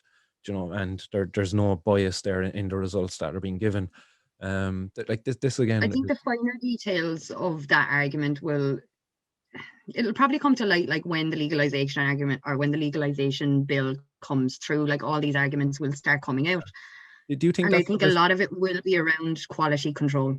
the right to grow versus produced in a lab controlled environment, etc., etc. Yeah. Do you And I think think a that lot of these arguments. do you think if it was to be legalized and we were to have a right to grow, let's say, and they allowed us to grow 4 plants or 6 plants, let's say, do you think that still in itself is a bit stigmatic towards the community that if you're growing 7 plants or if the limit was 4 and you grew 5, that you're now again like you're a criminal and what you're doing is constituting like criminal behavior again because you're in breach of a kind of a regulation, as Mm. opposed to being some person, like the reason you grew 5 plants is because you kind of wanted to grow 5 different varieties at the same time, let's say. Do you know, like, isn't that a Or one restricted? was an experiment of a seed or a strain or something like. Yeah, But isn't that like stigmatic on the community then that like, let's say alcohol, for example, let's compare. If you're brewing alcohol, there is no limit at the moment, like currently, like there is no real limit because the amount you're limited to, it's astronomical. You'd need a warehouse out your back garden to store it. So this really set the bar high for alcohol brewers at home. But no, but like we don't assume then that if a person is brewing alcohol that he's selling alcohol to. Like I yeah, know 1 or 2 people who brew their own and they do not sell it. Like when you call by, they're passionate about it. They're like, oh, taste this. Like I brewed this yeah. one. And like that's what the cannabis community would be as well. Isn't that stigmatic then to apply that limit of 4, of 6, of even 10 plants and then saying like if you breach this number that you're somehow maybe growing it for commercial reasons? I don't think it's stigmatic, but I don't think it should be criminalized either. Like if the law turns around and says, right, you're allowed 3 plants, but you're growing 5, you shouldn't be criminalized for growing 5. You should be charged with breaking regulation and fined like any other business, like any other. It shouldn't be criminal. It should be a civil offense or an administrative offense. But when it comes down to the finer detail in the policies, like when they determine the plant number and that, like it's just a completely arbitrary number, and it's kind of it's reflective of the reefer madness kind of thing, and it's that this need to control and reduce our ability to kind of produce it ourselves. I just can't see the underlying. I can't dismiss the underlying kind of stigma that there is there in this, like because like if we were to set it up like you a commercial license where you can grow as many cannabis plants as you want and sell it for commercial reasons, and then you've home growers, like same as home brewers, like why if I grow 12 plants and the number is 10, that like again, like where is this arbitrary number coming from? Like how are they allowed to discriminate against us? Like if I get caught with 12 plants, like, and I have a couple of kilos of cannabis that I grew over the last few years stored up in my house, why am I a criminal because of that? Why is that not allowed? Like I can't help but see that that's all because of reefer madness. It's all about the stigmatization that, oh, if he's a kilo of cannabis, he must be a drug dealer. Like, is that not it? Could that? Am I wrong? I don't know. I can understand your point, and like I would agree with it. It's if you're like same if the guards walked into your house and it's Good Friday Yeah, where the off licenses and the pubs are closed and you have a living room very good full of example. slabs and there's people knocking at the door and you're selling the slabs off. Yeah, Like I can understand why they want to limit it. yeah, And like, I don't blame anybody for trying to limit it because at the end of the day, this legalization bill is coming in. The government do not want to legalize cannabis. they don't. So they are, pardon my French, shitting themselves. Yeah, yeah, So they're going to want to be careful. And as much as I would disagree with it, mhm, if they do want to limit the plants, then that's okay. Limit it, bring in legalization, bring in the law. Once the law is in, it is easily changed. yeah. No, don't Getting it in is the problem. don't get me wrong. Yeah, certainly growing 4 plants, 6 plants, 10 plants, whatever, is much better than growing none and being criminalized, even if you are to grow some. So like, yeah, I would be grateful of the fact of being able to grow even 1 plant at home. Like Yeah. that would be an achievement in itself. I'd be grateful, but still, I wouldn't be able to rest. And I know the argument is going to be continuing. Now I have to engage with these bloody policymakers or whatever to increase that number. The energy is still required. The campaigning still goes on. Um, Mm. I can't help but bring back when we were planning events there for the drug testing at the electric picnic. Graham kind of talked about it, and Katie actually from Chill Welfare, she gave us this tip is like, if you're going to ask for something when you're going to set up these services at the festivals, always ask for more than what you need. It's like, Yeah. if you need one buggy, ask for two, even ask for three, because they And I might can give you one, I can't give you three. No problem. yeah, yeah, exactly. It's like, if you need 5,000, ask for 10,000, like, always just ask for more. And again, I take that mentality then into when I see policies and documents like that. I'm always thinking forward. I'm always like, we need to set the bar higher, because let's say if Gino Kenny's bill allows 4 plants to be grown at home and they amend it and they're saying, no, actually, you can only grow two. Like, okay, that's good. Fine, I'll take it. No, I'll take it. Like, but we should be asking for 10. We should be asking for 20 and let them reduce it down to 10, maybe to 6. We need to set the bar higher ourselves. Like, I thinking back to Luke Flanagan's bill, and in that bill, I believe he limits the amount of cannabis a person can carry on their person. I don't know, was it like 5 grams, I think, or something? It was a very small amount of cannabis, actually. And I'm just like, why are we supporting this? I would support it. I supported it at the time, but it's just like, what's this about? Why am I a criminal if I have 6 grams? Again, I know. I'm still going to like how do we even police this? Like, you walk out of a cannabis cafe and the cops are going to stop and search you and make sure you're not leaving with more than what you should have on your person. But these social type clubs that you were on about, or community clubs, they do have a limit on how much they're allowed to sell. You do, yeah. Like, they're allowed how much each person is allowed to buy, how much you're allowed to sell in total as a social club per year. They have a limit on. Yeah. Well, So it's still limited. Like, did you know in Spain that it's still illegal? Like, if you go into one of the coffee shops over there that they have and you buy cannabis and you leave, the authorities could stop you on literally leaving the premises, search you, find you with the cannabis, and they can still fine you and take your cannabis off you, because it's still illegal over. It's just somewhat tolerated within the private space.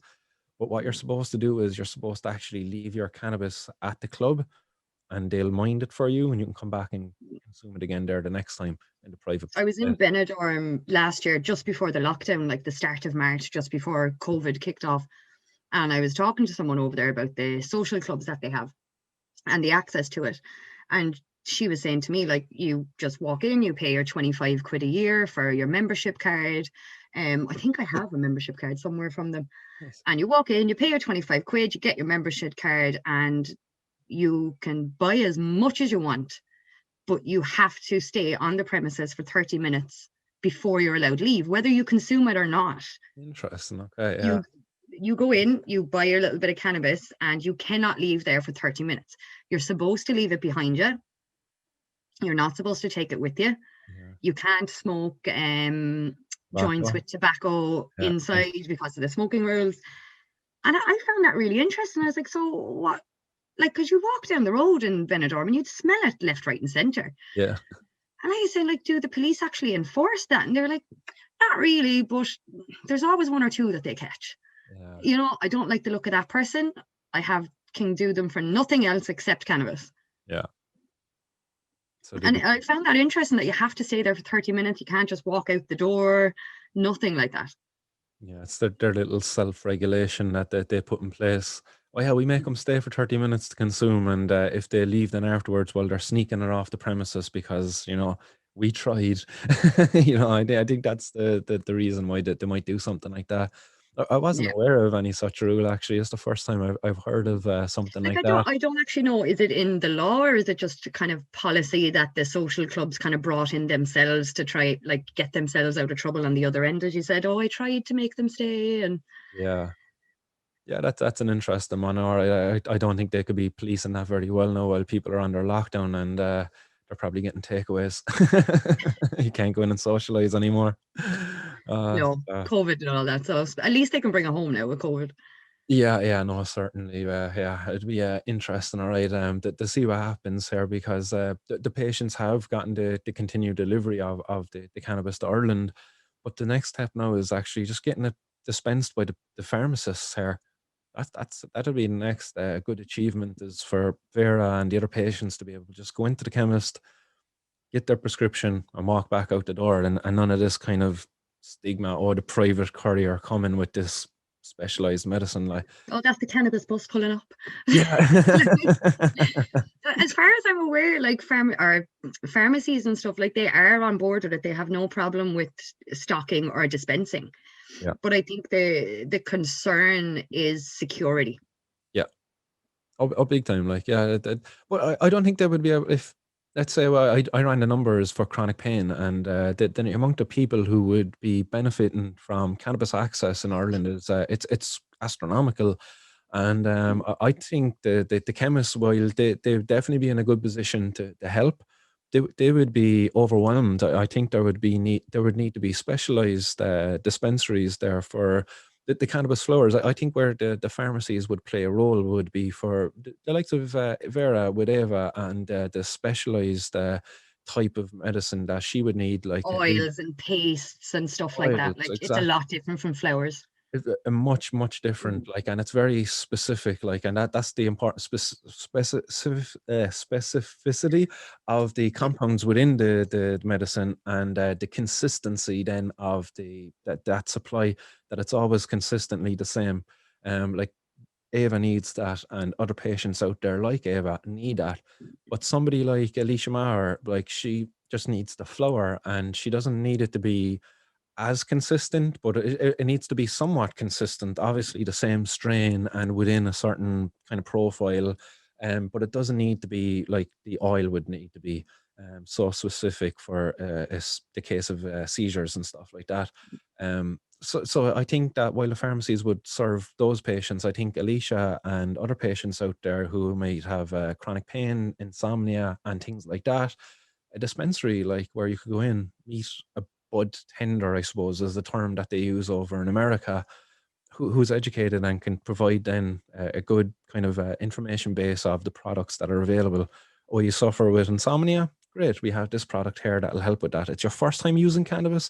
Well, maybe you want to try this product here. It's CBG, let's say, and it doesn't have the THC present, and it's not going to get you as high, but it will help with your sleep. Like, Yeah. this is a sort of, I don't think a pharmacy is equipped yet to deal with that.